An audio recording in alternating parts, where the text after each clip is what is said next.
ಎನಗೆ ನಿಮ್ಮ ನೆನಹಾದಾಗ ಉದಯ ಅಂತ ಧರ್ಮಗುರು ಹೇಳ್ತಾನೆ. ಎನಗೆ ನಿಮ್ಮ ಮರಹಾದಾಗ ಅಸ್ತಮಾನ, ಎನಗೆ ನಿಮ್ಮ ನೆನಹವೇ ಜೀವನ, ಎನಗೆ ನಿಮ್ಮ ನೆನಹವೇ ಪ್ರಾಣ ಕಾಣ ತಂದೆ. ಸ್ವಾಮಿ ಎನ್ನ ಹೃದಯದಲ್ಲಿ ನಿಮ್ಮ ಚರಣದುಂಡಿಗೆ ನೊತ್ತಯ್ಯ, ವದನದಲ್ಲಿ ಷಡಕ್ಷರಿಯ ಬರೆಯಯ್ಯ ಕೂಡಲ ಸಂಗಮ ದೇವ ಅಂತ ಬಸವಣ್ಣವರಂತ. ಎನಗೆ ನಿಮ್ಮ ನೆನಹಾದಾಗ ಉದಯ. ಬಹುಶಃ ಅಪ್ಪನವರು ಈ ವಚನವನ್ನು ಪರಮಾತ್ಮನ ಧ್ಯಾನ ಸ್ಮರಣೆ ಆದಾಗ ನನಗೆ ಉದಯ ಆಕತಿ, ಆತನ ಮರುವಾದಾಗ ನನಗೆ ಕತ್ತಲೆ ಆಗ್ತತಿ ಅನ್ನುವಂಥ ದಾಟಿಯಲ್ಲಿ ಬರದಾರ ಮೇಲ್ನೋಟಕ್ಕೆ.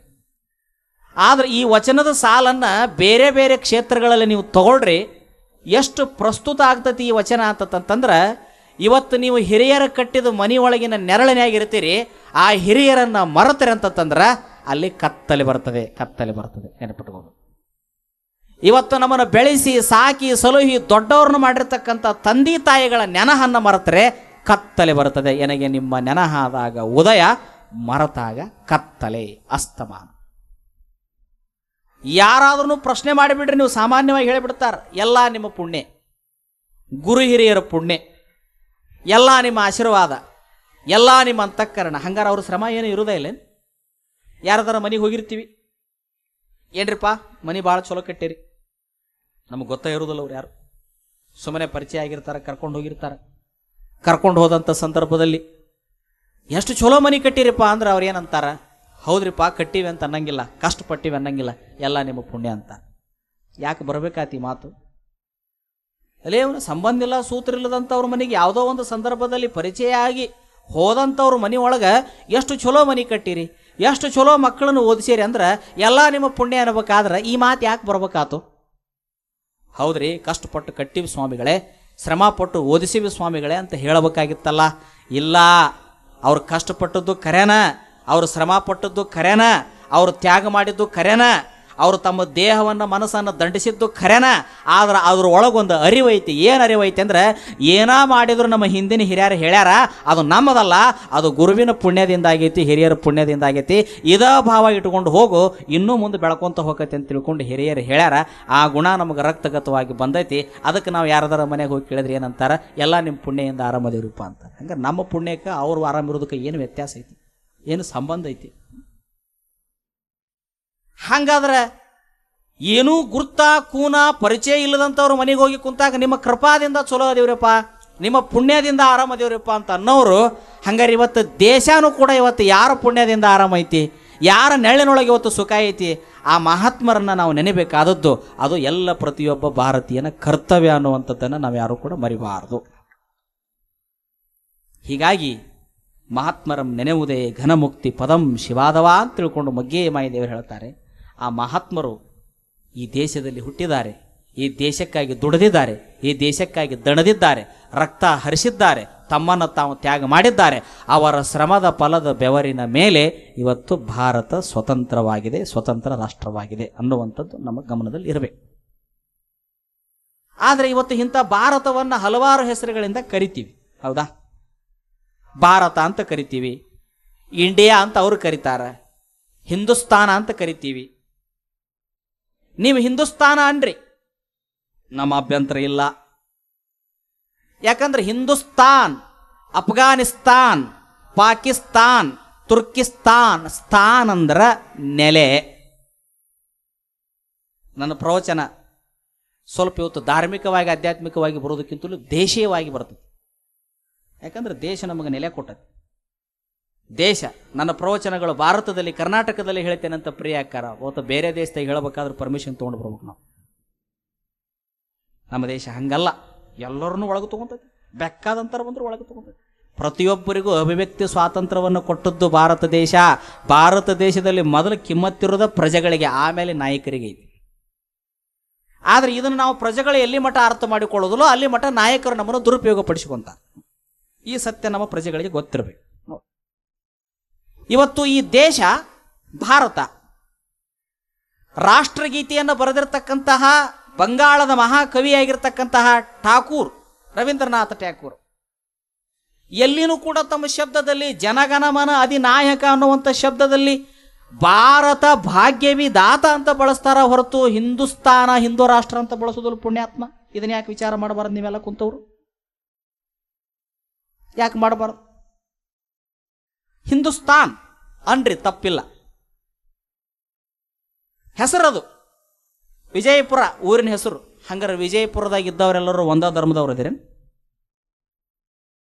ನಿಮ್ಮನ್ನು ಪ್ರಶ್ನೆ ಮಾಡ್ತೀನಿ. ವಿಜಯಪುರದಾಗ ಇದ್ದವರೆಲ್ಲ ಒಂದೇ ಧರ್ಮದಾಗ ಇದ್ದವ್ರು ಅದಿರೇನು? ಒಂದೇ ಭಾಷೆ ಮಾತಾಡೋರು ಅದಿರೇನು? ಅಥವಾ ಒಂದೇ ಹಬ್ಬ ಆಚರಣೆ ಮಾಡೋರು ಅದಿರೇನು? ಇಲ್ಲ. ವಿಜಯಪುರ ಅನ್ನುವಂಥದ್ದು ಒಂದು ನಗರದ ಹೆಸರು. ಅದರಾಗ ಎಲ್ಲ ಜಾತಿಯ, ಎಲ್ಲ ಜನಾಂಗದ, ಎಲ್ಲ ಧರ್ಮದ ಜನ ಅದಾರ. ಎಲ್ಲರಿಗೂ ಅವ್ರವ್ರದೇ ಆದ ಧರ್ಮ ಅದಾವ, ಅವ್ರವ್ರದೇ ಆದ ಭಾಷೆ ಐತಿ, ಅವ್ರವ್ರದೇ ಆದ ಪರಂಪರೆ ಐತಿ. ಅದನ್ನೆಲ್ಲ ಆಚರಣೆ ಮಾಡ್ತಾರ. ಆದರೂ ಊರಿನ ವಿಷಯ ಬಂದಾಗ ಅವರು ವಿಜಯಪುರ ಅಂತ ಹೇಳ್ಕೊತಾರ. ಹಂಗೆ ಭಾರತದ ವಿಷಯ ಬಂದಾಗ ನಾವು ಭಾರತೀಯರು, ನಮ್ಮ ಧರ್ಮದ ವಿಷಯ ಬಂದಾಗ ನಮ್ಮ ಧರ್ಮ ದೊಡ್ಡದು, ದೇಶದ ವಿಷಯ ಬಂದಾಗ ಭಾರತ ದೊಡ್ಡದು. ನೆನಪಿಟ್ಟು. ಹಂಗಂದ್ರೆ ಭಾರತ ಅನ್ನುವಂಥ ದೇಶದೊಳಗೆ ಭಾರತೀಯರು ಅನ್ನುವಂಥ ಭಾವ ನಮಗಿರಲಿ. ಎಲ್ಲರನ್ನೂ ಹಿಂದೂ ಧರ್ಮದವರ ಅಂತ ಯಾಕೆ ಕರಿತೀರಿ ಅಂತ ನಮ್ಮ ಪ್ರಶ್ನೆ ಇತ್ತು. ನಮ್ಮದಿದು ಪ್ರಶ್ನೆ. ಹಿಂದೂಸ್ತಾನ್ ಒಪ್ಕೊಂತೀನಿ ನಾನು. ಪಾಕಿಸ್ತಾನ್, ಅಫ್ಘಾನಿಸ್ತಾನ್, ಸ್ಥಾನ್ ಅಂದ್ರೆ ಹೇಳಿಬಿಟ್ಟಿನಿ. ಹಿಂದಿನ ದಿನಮಾನದಲ್ಲಿ ಸ್ಥಾನ್ ಅಂದ್ರೆ ನೆಲೆ. ನೀವ ಕೇಳೋದಲ್ಲ ಎಲ್ಲಿ ನಿಮ್ಮ ಸ್ಥಾನ, ಎಲ್ಲಿ ನಿಮ್ಮ ನೆಲೆ. ಹಂಗೆ ಈ ದೇಶದ ನೆಲೆ ಇತ್ತಿದು. ಇದಕ್ಕೊಂದು ಸಿಂಧೂ ನದಿಯ ನಾಗರಿಕತೆಯ ದಂಡೆಯ ಮೇಲೆ ಈ ದೇಶದ ನಾಗರಿಕತೆ ಇತ್ತು. ಅದಕ್ಕೆ ಇದನ್ನು ಸಿಂಧೂ ನದಿಯ ದಂಡೆಯ ಮೇಲೆ ಕಟ್ಟಲ್ಪಟ್ಟಂಥ ದೇಶಕ್ಕೆ ಸಿಂಧ್ ಹೋಗಿ ಅದು ಹಿಂದೂ ಅನ್ನುವಂಥ ಧಾತು. ಇದು ದೇಶೀಯ ವಾಚಕವಾದ ಪದವೇ ಹೊರತು ಧರ್ಮವಾಚಕ ಪದ ಆಗೋದಿಲ್ಲ. ದಯಮಾಡಿ ಈ ಒಂದು ಶಬ್ದದ ಮೇಲೆ ಜನರನ್ನು ಕಟ್ಟಿ ಹಾಕೋ ಪ್ರಯತ್ನವನ್ನು ಮಾಡಬೇಡ್ರಿ ಅಂತ ವಿನಂತಿ ಮಾಡ್ಕೊಳಕತ್ತೀವಿ. ಇಷ್ಟ. ಭಾರತ ನಮ್ಮ ದೇಶ. ಹಂಗಾರೆ ಭಾರತ ದೇಶ ವಿವಿಧತೆಯಲ್ಲಿ ಏಕತೆಯನ್ನು ಮೆರೆದಂಥ ದೇಶ ಅಂತೀರಿ. ಭಾರತ ದೇಶದಾಗ ಎಷ್ಟು ಜಾತಿಗಳದಾವ ಗೊತ್ತ ನಿಮ್ಗೆ? ಎಷ್ಟು ಅದಾವು? 4,000 ಉಪಜಾತಿಗಳದಾವಂತೆ. ಬಹುಶಃ ಅವನು ಅಷ್ಟು ಬರೆದಿಡಕನ ಒಂದು 8 ವ್ಯಾಲ್ಯೂಮ್ ಮಾಡ್ಬೇಕಾತ್ ನಾವು. ಹೆಂಗೆ ಕನ್ನಡದ ಡಿಕ್ಷನರಿ 8 ವ್ಯಾಲ್ಯೂಮ್ ಅದಾವ, ಹಂಗೆ 4,000 ಉಪಜಾತಿಗಳದಾವಂತ. ಎಷ್ಟೋ ಈ ದೇಶದ ಜನಾಂಗದವರು ಮಾತಾಡುವಂಥ ಭಾಷೆಗೆ ಲಿಪಿನ ಇಲ್ಲಂತ. ಕೊಂಕಣಿ ಭಾಷೆಗೆ ಲಿಪಿ ಐತೇನು? ಚಿಕ್ಕಲಿಗರ ಮಾತಾಡುವಂಥ ಭಾಷೆಗೆ ಲಿಪಿ ಐತೇನು? ಲಂಬಾಣಿಯವರು ಮಾತಾಡುವಂಥ ಭಾಷೆಗೆ ಎಲ್ಲರ ಲಿಪಿ ಐತೇನು? ಹಂಗಾರೆ ಅವ್ರನ್ನೆಲ್ಲಿಡವ್ರು ನೀವು? ದೇಶ ಬಿಟ್ಟು ಕಳಿಸ್ತೀರ? ಸ್ವಾಮಿ, ವಿಚಾರಬದ್ಧವಾಗಿ ವಿಚಾರ ಮಾಡ್ರಿ ನೀವು. ವಿವಿಧತೆಯಲ್ಲಿ ಏಕತೆ ಮೆರೆದವರು ಅಂತ ಅಂತೀರಿ, ವಿವಿಧತೆಯಲ್ಲಿ ಏಕತೆಯನ್ನು ಮೆರೆದವರು ಅಂತೀರಿ, ನಾವೆಲ್ಲ ಭಾರತೀಯರು ಅಂತೀರಿ. ಮತ್ತು ಭಾರತೀಯರು ಅನ್ನುವಂಥದ್ದು ಸತ್ಯ, ಅದು 100,00,000% ಕರೆ. ಹಿಂದೂಸ್ತಾನದವ್ರು ಅನ್ನೋದು ಖರೆ. ದೇಶದ ವಿಷಯ ಬಂದಾಗ ನಾವು ಭಾರತೀಯರು. ಆದರೆ ಎಲ್ಲರೂ ಭಾರತ ದೇಶದಾಗಿದ್ದವ್ರ ಹಿಂದೂ ಧರ್ಮದವರ ಅಲ್ಲ ಅನ್ನುವಂಥ ಸತ್ಯಲ್ಲಿ ಕುಂತವ್ರಿಗೆ ಗೊತ್ತಿರಬೇಕು. ಹಾಗಾದ್ರೆ ಹಿಂದೂ ಧರ್ಮ ಅನ್ನುವಂಥದ್ದು ಶ್ರೇಷ್ಠ ಆಗಿದ್ರೆ, ಹಿಂದೂ ಧರ್ಮ ಅನ್ನುವಂಥದ್ದು ಅಷ್ಟೊಂದು ಉನ್ನತ ಮಟ್ಟದ್ದಾಗಿದ್ರೆ ಈ ದೇಶದೊಳಗೆ ಇಸ್ಲಾಂ ಧರ್ಮ ಬೆಳೆಯುವಂಥ ಅವಶ್ಯಕತೆ ಇದ್ದಿದ್ದಿಲ್ಲ. ಸಾಗರವನ್ನು ದಾಟಿ ಕ್ರಿಸ್ತರು ಬಂದು ಕ್ರೈಸ್ತ ಧರ್ಮ ಬೆಳೆಸುವಂಥ ಅವಶ್ಯಕತೆ ಇದ್ದಿದ್ದಿಲ್ಲ. ಬುದ್ಧ ಹುಟ್ಟಿ ಬೌದ್ಧ ಧರ್ಮ ಪ್ರಚಾರ ಮಾಡುವಂಥ ಅವಶ್ಯಕತೆ ಇದ್ದಿದ್ದಿಲ್ಲ. ತೀರ್ಥಂಕರರು ಹುಟ್ಟಿ ಜೈನ ಧರ್ಮ ಪ್ರಚಾರ ಮಾಡುವಂಥ ವ್ಯವಸ್ಥೆ ಇದ್ದಿದ್ದಿಲ್ಲ. ಚಾರ್ವಾಹಕರು, ಲೋಕಾಯತರು, ಬಂಡಾಯವಾದಿಗಳು ಬರಬೇಕಾದ ವ್ಯವಸ್ಥೆ ಇದ್ದಿದ್ದಿಲ್ಲ. ಈ ದೇಶದಲ್ಲಿ ಬಸವಣ್ಣನಂಥ ಪ್ರವಾದಿಗಳು ಹುಟ್ಟಿ ಲಿಂಗಾಯತ ಧರ್ಮ ಸ್ಥಾಪನೆ ಮಾಡುವಂಥ ಅವಶ್ಯಕತೆ ಇದ್ದಿದ್ದಿಲ್ಲ. ಎಲ್ಲರೂ ಸುಮ್ಮನೆ ಹಿಂದೂ ಅನ್ಕೊಂತ ಹೋಗ್ಬಿಡು ನಡೀರಪ್ಪ ಅಂತ ಅನ್ಬೇಕಾಕಿತ್ತು. ಅನ್ಲಿಲ್ಲ. ಯಾಕೆ? ನಾನು 22,000 ವಚನದಾಗ ಎಲ್ಲ ಕಡೆ ಕಣ್ಣು ಹಾಡಿಸಿನಿ, ಎಲ್ಲೂ ಹಿಂದೂ ಅನ್ನೋ ಶಬ್ದ ಬರೋದಿಲ್ಲ. ದಾಟ್ರೆ ಶರಣ್ ಬಳಸ್ಬೇಕಾಗಿತ್ತು, ಅವ್ರು ಹಿಂದೂ ಅನ್ನೋ ಶಬ್ದ ಬಳಸ್ಬೇಕಾಗಿತ್ತು. ಬಂದಿಲ್ಲ. ಯಾವ ಗ್ರಂಥಗಳಲ್ಲಿನೂ ಕೂಡ ಹಿಂದೂ ಅನ್ನುವಂಥ ಶಬ್ದವೇ ಭಾಳ ಬಳಕೆಯಲ್ಲಿಲ್ಲ. ಭಾರತ ಅನ್ನುವಂಥದ್ದು ಹೆಚ್ಚು ಬಳಕೆಯಲ್ಲಿ ಐತಿ. ಕಾಶ್ಮೀರದ ತುದಿಯಿಂದ ಹಿಡಿದು ಕನ್ಯಾಕುಮಾರಿಯ ಅಡಿಯವರೆಗೂ ಕೂಡ ಭಾರತ ಭಾರತ ಭಾರತ ಅಂತಾನೆ ಇದನ್ನು ಕರೀತಾರೆ. ಇಂಡಿಯಾ ಅನ್ನೋದು ವಿದೇಶದವರು ಇಟ್ಟು ಹೆಸರು ಹೊರತು ಅದೇ ನಮ್ಮದಲ್ಲ. ಹಂಗಂದ ಮಾತ್ರಕ್ಕೆ ಇಂಡಿಯಾ ಅನ್ನಬಾರ್ದನೋ ಅಂತಲ್ಲ.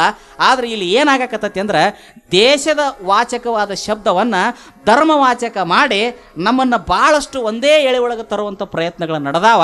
ವಿವಿಧತೆಯಲ್ಲಿ ಏಕತೆಯನ್ನು ಮೆರೆದ ದೇಶ ಅಂತೀರಿ. ವಿವಿಧತೆಯಲ್ಲಿ ಏಕತೆಯನ್ನು ಮೆರೆದ ದೇಶ ಅಂದ್ರೆ ಈ ದೇಶದೊಳಗೆ 4,000 ಜಾತಿಗಳದಾವ. ಒಪ್ಪಗೋರಿ ಲಿಪಿ ಇಲ್ಲದ ಭಾಷೆಗಳದಾವ. ಒಪ್ಪಗೋರಿ ಎಲ್ಲ ಜನಾಂಗದವರು ಅದಾರ, ಎಲ್ಲ ಜಾತಿಯವರು ಅದಾರ, ಎಲ್ಲ ಧರ್ಮದವರು ಅದಾರ. ಒಂದು ತೋಟದಲ್ಲಿ ನಾನಾ ಥರದ ಹೂವುಗಳಿರ್ತಾವೋ, ದಾರದಾಗ ಮಾಲಿ ಒಂದ ಆಕತಿ. ಹಂಗೆ ಈ ದೇಶದಲ್ಲಿ ನಾನಾ ಥರದ ಜಾತಿ ಉಪಜಾತಿ ಧರ್ಮಗಳದಾವ. ಅವರೆಲ್ಲರೂ ಕೂಡಿ ನಾವು ಭಾರತೀಯರೆಂಬ ಭಾವ ಮೂಡಲಿ, ನಮ್ಮಲ್ಲಿ ಭೇದ ಭಾವ ಪ್ರಭು ದೂರ ಮಾಡಲಿ. ಇದು ಅಜೆಂಡಾ ನಮ್ದು. ಹಿಂಗೆ ನೀವು ವಿಚಾರ ಮಾಡ್ರಿ, ಭಾರತ ದೇಶದ ಬಗ್ಗೆ ಹೆಮ್ಮೆ ಹೆಚ್ಚಕತಿ, ನಿಮ್ಗೆ ಗೌರವ ಹೆಚ್ಚಕತಿ. ಅದನ್ನು ಬಿಡೋದು. ಹಿಂದೂಗಳೆಲ್ಲ ನಾವೆಲ್ಲ ಒಂದು. ಎಲ್ಲಿ ತಂದ್ರಪ್ಪ ಇದನ್ನ ಶಬ್ದ? ಎಲ್ಲಿತ್ತಿದು? ಎಲ್ಲಿಂದ ಬಂತಿದ್ದು ಹಿಂದೂ ಅನ್ನೋದು? ಈ ದೇಶದ ಪ್ರಧಾನಿನ ಹೇಳ್ತಾನ ಹಿಂದೂ ಲೈಫ್ ಆಫ್ ವೇ ಅಂತ ಹೇಳ್ತಾನವ, ಇದು ಧರ್ಮ ಅಲ್ಲ ಅಂತ ಹೇಳ್ತಾನವ. ಮತ್ತೆ ಯಾಕಿದ್ರೆ ತಿಳ್ಕೋಬಾರದು? ನಮ್ಮ ಹಿಂದೂ ಸಂಸ್ಕೃತಿ ಉಳಿಬೇಕು, ನಮ್ಮ ಭಾರತೀಯ ಸಂಸ್ಕೃತಿ ಉಳಿಬೇಕಂಡ್ರಿ ಕೈ ಮುಗಿತೀವಿ, ನಾವು ಕಾಲಿಗೂ ಬೀಳ್ತೀವಿ. ಹಿಂದೂ ಸಂಸ್ಕೃತಿ ಉಳಿಬೇಕಂದ್ರೆ ಹೆಣ್ಮಕ್ಳು ತಲೆ ಬೋಳಿಸ್ಬೇಕಂತ ಹೇಳ್ತದೆ ನೋಡಿ, ಬೋಳಿಸ್ರಿ ಹಂಗಾರೆ.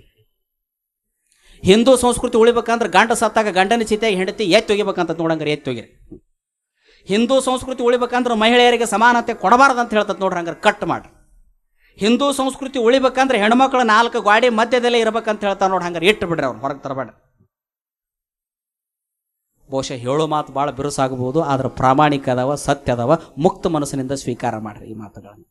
ಯಾಕೆ ಬಸವಣ್ಣ ಅವತ್ತಿನ ಕಾಲದಲ್ಲಿ 12ನೇ ಶತಮಾನದಲ್ಲಿ ಕುಲಕ್ಕೊಬ್ಬ ಶರಣರನ್ನು ತೊಗೊಂಡು ಅನುಭವ ಮಂಟಪ ಕಟ್ಟಿದ ಅಂದ್ರೆ ಗೊತ್ತಿತ್ತು, ಮುಂದೆ ಒಂದು ಈ ದೇಶಕ್ಕೆ ವಿಜ್ಞಾನ ಬೆಳೆದಾಗ, ನಾಗರಿಕತೆ ಬೆಳೆದಾಗ ಸಮುದ್ರ ತೀರದಿಂದ ಅನೇಕರು ಬೇರೆ ದೇಶದಿಂದ ಬಂದು ಈ ದೇಶ ಹೊಡೆದು ಆಳ್ತಾರ, ತಮ್ಮ ಧರ್ಮವನ್ನು ಬೆಳೆಸ್ತಾರ.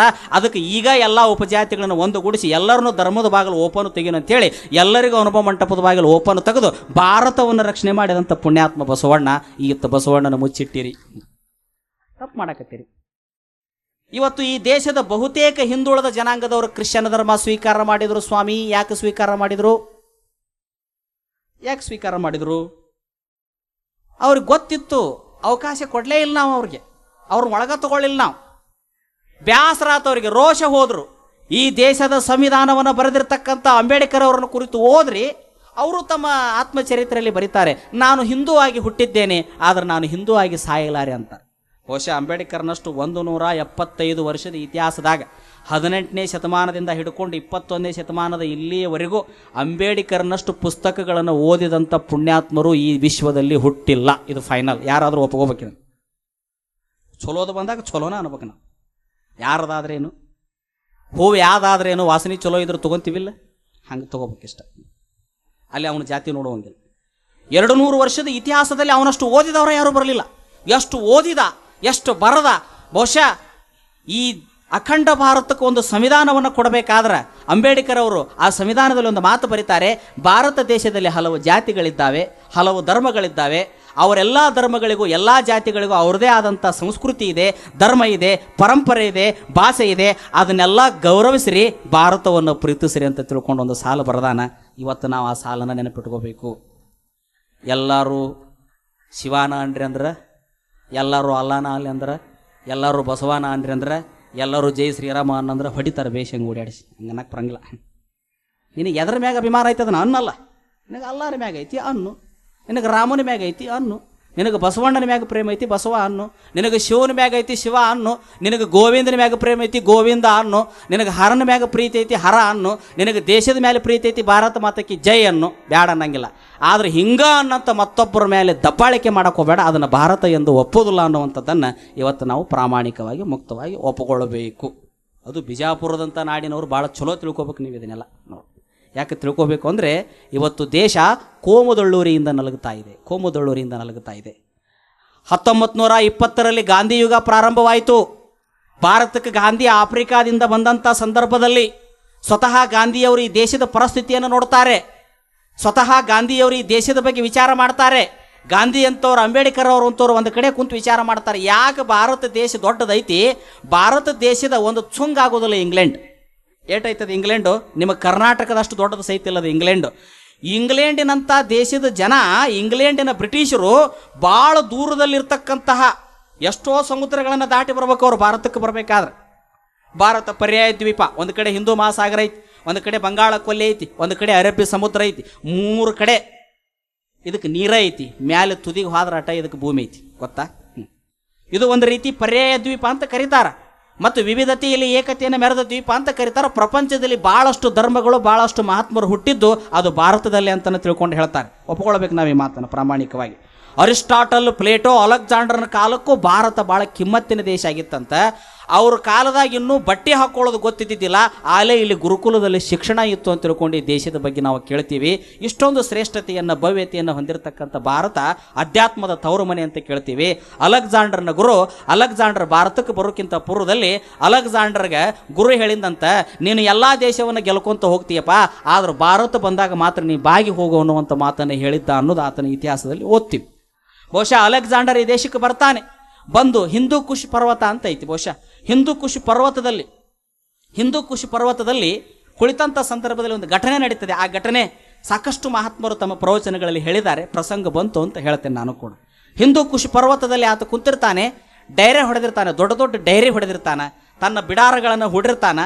ಆತನೊಂದು ಪದ್ಧತಿ ಇರ್ತೈತಿ, ನಕಾಶೆಗಳನ್ನು ಕುಂತಲ್ಲೇ ತೆಗೆದು ಯಾವ ದಿಕ್ಕಿಗೆ ಯಾವ ದೇಶ ಐತಿ, ಎಲ್ಲಿ ಸುರಂಗ ಮಾರ್ಗಗಳದಾವ, ಎಲ್ಲಿ ವಾಯು ಮಾರ್ಗ ಐತಿ, ಎಲ್ಲಿ ಜಲಮಾರ್ಗ ಐತಿ.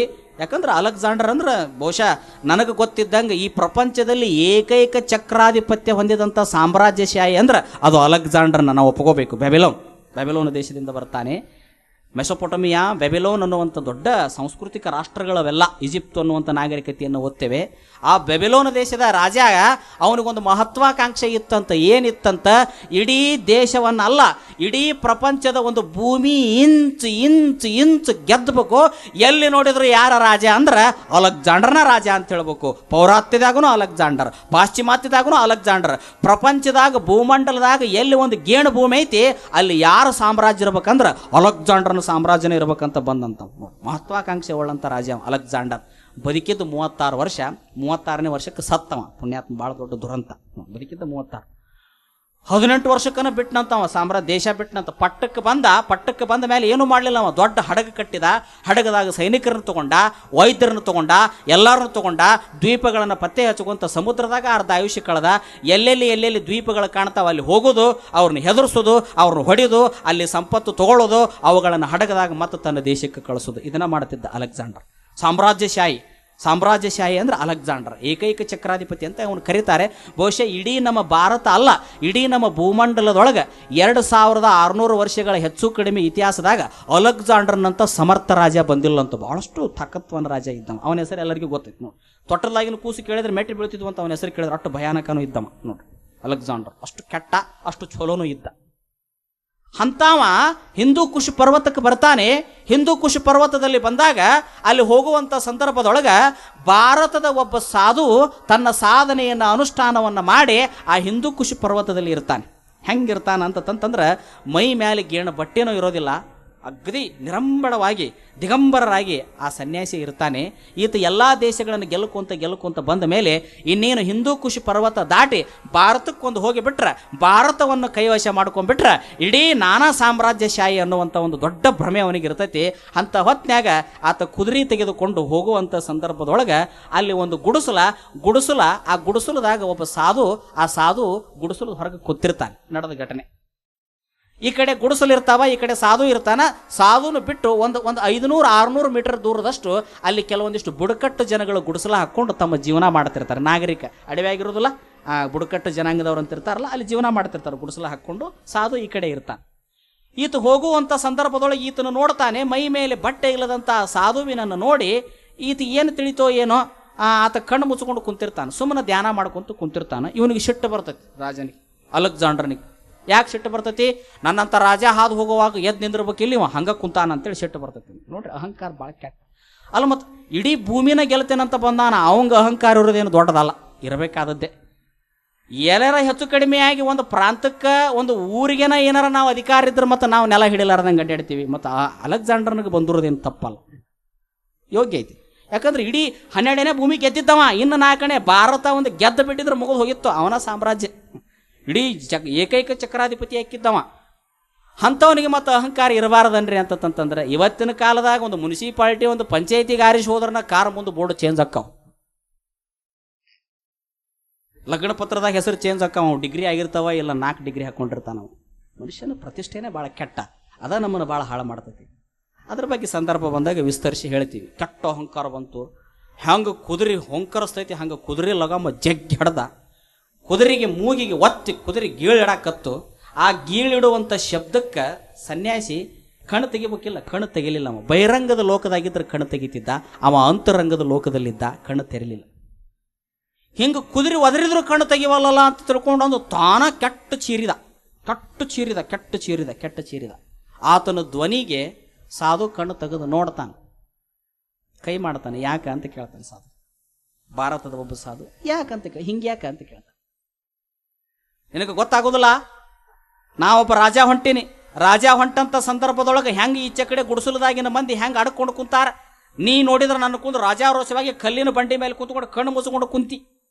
ದೊಡ್ಡ ಸೂರಾಗಿ ಏನು ಅಂತಂದಾಗ ಅವ ಕೇಳ್ತಾನ, ನೀ ಯಾರು ಅನ್ನೋದು ನನಗೆ ಗೊತ್ತಿಲ್ಲ ಮರ ಅಂತವ ಅಂತ. ಗೊತ್ತಿಲ್ಲ ನಿನಗೆ? ನಾನು 400-500 ಮೈಲ್ ದೂರ ಅದೀನಿ ಅಂದ್ರೆ, ನಾ ಸಮುದ್ರದಾಗ ದೂರ ಅದೀನಿ ಅಂದ್ರೆ ಅಲೆಕ್ಸಾಂಡರ್ ಬರಾಕತಾನ ಅನ್ನುವಂಥ ಸುದ್ದಿ ಗೊತ್ತಾಗಿ ಬೇರೆ ಬೇರೆ ದೇಶದ ರಾಜ್ಯದ ಜನಗಳು ಅವನು ಕೂಡಿ ಎಲ್ಲಿ ಯುದ್ಧ ಮಾಡೋದಪ್ಪ, ಅವನಿಗೆ ಒಪ್ಕೊಂಡು ಅವನ ರಾಜ ಅಂತ ಘೋಷಣೆ ಮಾಡಿ ಅವ ಏನು ಕೇಳ್ತಾನ ಅಷ್ಟು ಕೊಟ್ಟು ಕಳಿಸಿಬಿಡೋನು, ಎಲ್ಲಿ ಅವನು ಕೂಡ ಹೊಡೆದಾಡಿ ಬಡದಾಡಿ ಸಾಯಕ್ಕೆ ಹೋಗೋಣ ಅಂತ ಹೇಳ್ತಾರ. ನನ್ನ ಹೆಸರು ಕೇಳಿದ್ರೆ ತೊಟ್ಟದನ್ನು ಕೂಸು ಜಿಗಿದು ಬೀಳ್ತಾವ, ನಿನಗೆ ಗೊತ್ತಿಲ್ಲ ಅಂದ್ರೆ ಇರ್ಬೋದು ಬಿಡಪ್ಪ, ಆದ್ರೆ ನನಗೆ ಗೊತ್ತಿಲ್ಲ ಅಂದ. ನನಗೆ ಗೊತ್ತಿಲ್ಲ ಅಂದ ಸಾಧು. ಚಟ್ ಬಂತ ಅವನಿಗೆ ಗೊತ್ತಿಲ್ಲ ಅಂದ. ನಿನಗೆ ಗೊತ್ತಿಲ್ಲ ಅಂತ ಕರಿತಿದಿ, ನೀನು ಪ್ರಪಂಚದಾಗ ಅದಿ ಇಲ್ಲೋ, ಭೂಮಿ ಮ್ಯಾಗರ ಅದಿ ಇಲ್ಲೋ ಅಂದಾಗ ಸಾಧು ಒಂದು ಮಾತು ಹೇಳ್ತಾನ, ಭೂಮಿ ಮೇಲೆ ನಾ ಏನೋ ಅದಿನ ಕರೆ, ನನ್ನ ದೇಹ ಐತಿ ಕರೆ, ಆದ್ರೆ ನನ್ನ ಮನಸ್ಸೆಲ್ಲ ಬ್ರಹ್ಮಾಂಡವನ್ನು ಸೃಷ್ಟಿ ಮಾಡಿದಂಥ ಭಗವಂತನ ಧ್ಯಾನದಾಗ ಐತಿ ಹೊರತು ಈ ಭೂಮಿ ಆಳಿ ಸತ್ತು ಹೋಗುವಂಥ ರಾಜರ ಧ್ಯಾನದಾಗಿಲ್ಲ ಅಂತ ಹೇಳ್ತಾನ. ಹೊಡೆದಂಗ ಆತ ಅವನಿಗೆ ಕಪಾಳಕ್ಕೆ ಸರಿಸಿ. ಒಬ್ಬ ಸಾಧು ಹಿಂಗೆ ಮಾತಾಡ್ತಾನಂತಂತಂದ್ರೆ ಅದ ಚಂದಿಟ್ಟು. ಹೌದು, ನಾ ಎದ್ದು ನಿಂದಿರ್ಬೇಕಂತಿದಿ, ನಿನಗೆ ದಾರಿ ಅಲ್ಲಿ ಐತಿ, ನಾನು ಇಲ್ಲಿ ಕುಂತೀನಿ ಬಿಡಪ್ಪ, ನಿನ್ನ ದಾರ್ಯಾಗ ಕುಂತೀನಿ ಅಂದ್ರೆ ಎದ್ದು ಹೋಗ್ಬೋದು. ನಿನ್ನ ದಾರಿಗೂ ನಾನು ಕುಂತಂಥ ಜಾಗಕ್ಕೂ ಸಂಬಂಧನೇ ಇಲ್ಲ, ನೀವು ಸುಮ್ಮನೆ ಹೋಗ್ಬೇಕಾಗಿತ್ತು, ನಾ ಯಾಕೆ ಹೇಳ್ಬೇಕು ಅಂದಾಗ ನಾ ರಾಜ ಅಂತ. ಹಂಗಾರೆ ನಾನು 2 ಪ್ರಶ್ನೆ ಅದಾವ ಅಂತಂದ. ಆ ಪ್ರಶ್ನೆಗೆ ನೀವು ಉತ್ತರ ಕೊಡು. ಎದ್ದು ಹೋಗೋದೇನು?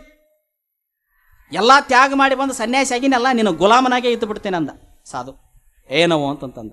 ಏನೂ ಇಲ್ಲ, ಅಲ್ಲೇನು ಗುಡಿಸಲುಗಳದಾವಲ್ಲ, ಆ ಗುಡಿಸಲದಾಗ ಬಾಳೆ ಮಾಡುವಂಥ ಜನಗಳೇನು ಅದಾರಲ್ಲ, ಅಲ್ಲಿ ಇವತ್ತು ಬೆಳಗಿನ ಜಾವ ನಸಿಕಿನೊಳಗೆ ಒಬ್ಬ ತಾಯಿ ಒಂದು ಶಿಶುವಿಗೆ ಜನ್ಮ ಕೊಟ್ಟಾಳ, ಅದು ಅಳಾಕತ್ತತಿ. ಕೇಳಾಕತ್ತಲ್ಲ? ಧ್ವನಿ ಕೇಳ್ತತ್ತಲ್ಲ? ಕೂಸು ಅಳಾಕತ್ತಲ್ಲ? ಹಾಂ ಕೇಳ್ತತಿ. ಅದು ಎಲ್ಲಿಂದ ಬಂತು ಹೇಳ ಅಂತ ಹೇಳ್ತಾನೆ. ಸರಳ ಹೇಳ್ತಾನಮ್ಮ, ತಾಯಿಯ ಗರ್ಭದಿಂದ ಬಂತು ಅಂತಾನ. ತಾಯಿ ಗರ್ಭದಿಂದ ಬರೋಕ್ಕಿಂತ ಮೊದಲು ಎಲ್ಲಿತ್ತು ಅಂತ ಕೇಳ್ತಾನೆ. ಉತ್ತರ ಸಿಗೋದಿಲ್ಲ, ನನಗೆ ಗೊತ್ತಿಲ್ಲ ಅಂತ ಹೇಳ್ತಾನೆ. ಮುಂದೆ ಈಚೆ ಕಡೆ ಗುಡಿಸಲದ ಕಡೆ ಕೈ ಮಾಡಿ ತೋರಿಸ್ತಾನ. ಅಲ್ಲಿ 4-6 ಜನಗಳು ಕುಂತ ಅಳಾಕತ್ತಾರ. ಗೊತ್ತಾಕತಿ? ಗೊತ್ತಾಗ್ತದೆ. ಇಷ್ಟು ದಿವಸ ಆ ವ್ಯಕ್ತಿ ಇದ್ದ, ಇವತ್ತು ನಸಿಕಿನ ಜಾವದಲ್ಲಿ ತೀರ್ಕೊಂಡಾನ, ಆತ ಅಳಾಕತ್ತಾರ. ಹಂಗಾರ ಅವ ಎಲ್ಲಿ ಹೋದ ಹೇಳಂತ ಹೇಳ್ತಾನೆ. ಇವೆರಡು ಪ್ರಶ್ನೆಗೆ ನೀವು ಉತ್ತರ ಕೊಟ್ಬಿಡು, ನಾನು ನಿನ್ನ ಗುಲಾಮನಾಗಿದ್ದು ಬಿಡ್ತೇನೆ ಅಂದಾಗ ಅಲೆಕ್ಸಾಂಡರ್ ಅಂತಾನ, ನನಗೆ ಈ ಪ್ರಶ್ನೆಗಳಿಗೆ ಉತ್ತರನೂ ಗೊತ್ತಿಲ್ಲ, ನನಗೆ ಇವತ್ತಿಗೂ ಯಾರೋ ಇಂಥ ಪ್ರಶ್ನೆ ಕೇಳೇನೂ ಇಲ್ಲ, ನಾನು ಈ ಪ್ರಶ್ನೆ ಮೊದಲೇ ಕೇಳಿದ್ರೆ ನಾ ಇಲ್ಲಿ ಮಟ್ಟ ಬರ್ತಿದ್ದಿಲ್ಲ, ಸುಮ್ಮನೆ ಅತ್ತಾಗ ಹೋಗಿದ್ದೆ ಹೊಳ್ಳಿ ಅಂತ ಹೇಳ್ತಾನ. ಈ ಪ್ರಶ್ನೆಗಳನ್ನು ನಾನು ಯಾರು ಕೇಳಿಲ್ಲ, ಇದನ್ನು ಮೊದಲೇ ಕೇಳಿಬಿಟ್ಟಿದ್ರೆ ತಣ್ಣಗನ ಅತ್ತಾಗ ಹೋಗಿದ್ದೆ, ಇಲ್ಲಿ ಮಟ್ಟ ಬರ್ತಿದ್ದಿಲ್ಲ. ಯಾಕಂದ್ರೆ ನಾನು 36 ವಯಸ್ಸದಾಗ ಕಣ್ಣು ಮುಚ್ಚಿ 1 ದಿನ ನಿದ್ದೆ ಮಾಡಿಲ್ಲ, ಬರೀ ಗೆಲ್ಲಬೇಕು ಅನ್ನೋದ್ರಾಗ ಅದೀನಿ. ಆದ್ರೆ ಇವತ್ತು ನಿನ್ನ ಮುಖದಾಗಿರುವಂಥ ಆನಂದ ನನ್ನ ಮುಖದಾಗ ಯಾಕಿಲ್ಲ ಅಂತ ಕೇಳಿದ ಅಲೆಕ್ಸಾಂಡರ್. ನಿನಗೇನೂ ಇಲ್ಲ, ಹಾಕ್ಕೊಳಾಕೊಂದು ಗುಡ್ಗೇಣು ಬಟ್ಟಿಲ್ಲ, ಎಷ್ಟು ಆನಂದವಾಗಿ ಕಣ್ಣು ಮುಚ್ಕೊಂಡು ಕುಂತಿದಿ. ನಿನಗಿದ್ದಂಥ ನೆಮ್ಮದಿ, ನಿನಗಿದ್ದಂಥ ಸುಖ, ನಿನಗಿದ್ದಂಥ ಆನಂದ ನಾನು ಇಡೀ ಭೂಮಿ 12ನೇ ಗೆದ್ದೀನಿ. ಎಷ್ಟು ದೇಶ ಕೊಳ್ಳಿ ಹೊಡೆದಿನೋ ಗೊತ್ತಿಲ್ಲ, ಎಷ್ಟು ದೇಶದ ಸಂಪತ್ತು ನಾನು ಬ್ಯಾಬಿಲೋನ್ ಕಳಿಸಿನೋ ಗೊತ್ತಿಲ್ಲ. ಬಹುಶಃ ಬ್ಯಾಬಿಲೋನ್ ಜನ ಕಾಯಕತ್ತಾರ, ನಮ್ಮಂತ ನನ್ನ ಬರುವಿಗಾಗಿ ಕಾಯಕತ್ತಾರ. ನಾವು ಆದ್ರೆ ತವರೂರವ್ರು ನನಗೆ ವಿಜೃಂಭಣೆಯಿಂದ ಸ್ವಾಗತ ಮಾಡ್ತಾರ. ಅಂದ್ರೆ ನೀವು ಸಾಧು ಅಂದಂತ, ನೀ ಏನು ಹೋಗೋದಿಲ್ಲ, ಬ್ಯಾರೇನ ಹೋಗತಿ ಅಂತ ಹೇಳಿದ್ನಂತ. ನೀನು ಹೋಗೋದಲ್ಲ, ಬ್ಯಾರೇನ ಹೋಗತಿ ಖರೆ ಅಂದಂಗೆ. ಆ ಸಾಧು ಅಂದಂಗೆ ಅವನ ಹೆಣ ಹೊರತು ಅವೇನ ಅಲೆಕ್ಸಾಂಡರ್ ದೇಶಕ್ಕೆ ಹೋಗಲಿಲ್ಲ. ಖರೆ ಅದು ನಡೆದ ಕಥೆನೆ ಭಾಳ ರೋಮಾಂಚನ. ಕೊನೆಗೆ ಅವನ ಅಹಂಕಾರ ಇಳಿತೈತಿ. ಇಳಿದು ಕುದುರೆಯಿಂದ ಕೆಳಗಿಳಿದು ಬರ್ತಾನ. ಇಳಿದು ಬಂದು ಕೈ ಮುಗಿತಾನ. ನನಗೆ ನನ್ನ ಗುರು ಅರಿಸ್ಟಾಟಲ್ ಕಂಡ, ಪ್ಲೇಟೋ ಕಂಡ, ಸಾಕ್ರೆಟಿಸ್ ಕಂಡ ನಿಮ್ಮಲ್ಲಿ ಅಂತ ಕೈ ಮುಗಿತಾನ. ಹಾಗಾದರೆ ಈ ಪ್ರಶ್ನೆಗಳಿಗೆ ಉತ್ತರವನ್ನು ನೀವು ಹೇಳಬೇಕು ಅಂದಾಗ ಈ ಉತ್ತರ ನಿನ್ನ ಗುರುಗಳನ್ನು ಕೇಳೋ, ಅವರ ಹೇಳ್ತಾರೆ. ಮುಂದೆ ನಿನ್ನ ವಿಚಾರ ಏನದಾವ ಅಂದ್ರೆ ಭಾರತವನ್ನು ಗೆಲ್ಲಬೇಕಂತ ಹೊಂಟೀನಿ ಅಂತ ಹೇಳ್ತಾನ. ನಾನು ಭಾರತದಿಂದ ಬಂದು ಸಾಧು ಅದೀನಿ, ಭಾರತದಾಗ ಹೆಜ್ಜೆಗೊಬ್ಬರು ಇಂಥ ಸಾಧುಗಳು ಸಿಗ್ತಾರ, ಅದನ್ನು ಗೆಲ್ಲೋ ಕನಸು ಬಿಟ್ಟು ಬಿಡು, ಅಲ್ಲಿ ನೀನು ಬಾಗಿ ಹೋದ್ರೆ ಭಾರತ ಶರಣಾಕತಿ ಹೊರತು ನಿನ್ನ ಗೆಲ್ತೇನಂದ್ರೆ ನಿನಗೆ ಸಾಧ್ಯ ಆಗೋದಿಲ್ಲ ಅಂತ ಹೇಳ್ತಾನೆ. ಮುಂದೆ ಅವನು ಭಾರತಕ್ಕೆ ಬರೋದೇ ಇಲ್ಲ. ಮತ್ತು ನೀ ಇಟ್ಟು ಹೇಳ್ತಿ ಅಂದ್ರೆ ನಾಯಕಲ್ಲಿ ಹೋಗಲಿ ಅಂತ ಅತ್ತಾಗ ಹೋಗಾನ, ಬರೋದೇ ಇಲ್ಲ. ಆದ್ರೆ ಎಷ್ಟು ಅವನಿಗೆ ಭಾರತದ ಮೇಲೆ ಗೌರವ, ಪ್ರೀತಿ, ವಿಶ್ವಾಸ ಇತ್ತು ಅಲೆಕ್ಸಾಂಡರ್ನಿಗೆ ಅಂದ್ರೆ, ಹಲವಾರು ದೇಶಗಳನ್ನು ಗೆದ್ದುಕೊಂತ ಬಂದೆ, ಭಾರತ ದೇಶದಲ್ಲಿರುವಷ್ಟು ಹೃದಯ ಶ್ರೀಮಂತಿಕೆ, ಅಧ್ಯಾತ್ಮ, ಸಾಧು ಸಂಸ್ಕೃತಿ ಪ್ರಪಂಚದ ಯಾವ ಮೂಲೆಯಲ್ಲಿ ನಾನು ಕಾಣಲಿಲ್ಲ. ಈ ಹಿಂದೂ ಕುಶಿ ಪರ್ವತದಲ್ಲಿ ಕಂಡಂಥ ಸಾಧುನ ನೋಡಿ ನನ್ನ ಅಹಂಕಾರ ಇಳಿತು ಅಂತ ತಿಳ್ಕೊಂಡು ಆತ ಹೇಳ್ತಾನೆ. ಎಂಥ ಶ್ರೇಷ್ಠವಾಗಿರ್ತಕ್ಕಂಥ ವ್ಯಕ್ತಿ. ಕೊನೆಗೆ ಆ ಅಲೆಕ್ಸಾಂಡರ್, ನಿಮಗೇನಾದರೂ ಕೊಡಬೇಕಂತ ಮಾಡೀನಿ, ನೀವು ಕೇಳಿದ್ರೆ ಕೊಟ್ಟು ಹೊಕ್ಕೇನಿ, ನನಗೆ ಅಂತ್ಯಕ್ಕೆ ಸಾಕಷ್ಟು ದುಡ್ಡು ದ್ರವ್ಯ ವಜ್ರ ಬೆಳ್ಳಿ ಬಂಗಾರ ಎಲ್ಲ ಐತಿ, ನೀವು ಕೊಡೋ ಅಂದ್ರೆ ಕೊಟ್ಟು ಬಿಡ್ತೇನೆ ಅಂದ್ರೆ ಏನು ಹೇಳ್ಬೇಕು ಗೊತ್ತೇನು? ಸಾಧು ನಮಗೆ ಸಾಧುಗಳಿಗೆ ಒಂದು ನೇಮ ಐತಿ. ಬೆಳಗಿನ ಜಾವ 6 ಗಂಟೆಯಿಂದ ಹಿಡಿದು 6:30 ಒಳಗೆ ಸೂರ್ಯನ ಕಿರಣಗಳಿಗೆ ಮೈ ಒಡ್ಡಬೇಕು, ನಂತರ ಮತ್ತೆ ಗವಿ ಒಳಗೆ ಹೋಗಿ ಬಿಡ್ಬೇಕು ಅನ್ನುವಂಥ ನೇಮ ಐತಿ. ಇನ್ನು ಸ್ವಲ್ಪ ಹೊತ್ತಾದ್ರೆ ಸೂರ್ಯನ ಕಿರಣಗಳ ಪ್ರಕಾರ ಅಕ್ಕಾವ, ಅದಕ್ಕೆ ಯೋಗಿಗಳು ಮೈ ಒಡ್ಡಬಾರದು. ಸ್ವಲ್ಪ ಸಮಯ ಹೆಚ್ಚಾಗಕತ್ತೈತಿ, ನಿನ್ನ ಶರೀರ ಆ ಕಿರಣಗಳಿಗೆ ಅಡ್ಡಾಗಿ ನಿಂತತಿ, ನೀ ಸರ್ಕೊಂಡು ನಿಂತರೆ ಸಾಕು, ಆ ಕಿರಣಗಳು ನನ್ನ ಮೈ ಮೇಲೆ ಬೀಳ್ತಾವ ಅಂತ ಹೇಳಿದಂಥ ಸಾಧು. ಸರದ ನಿಂತಂತ ಪುಣ್ಯಾತ್ಮ ಅಲೆಕ್ಸಾಂಡರ್ ಆ ಸೂರ್ಯನ ನೋಡಿ ಸರದ ನಿಂತಂತ.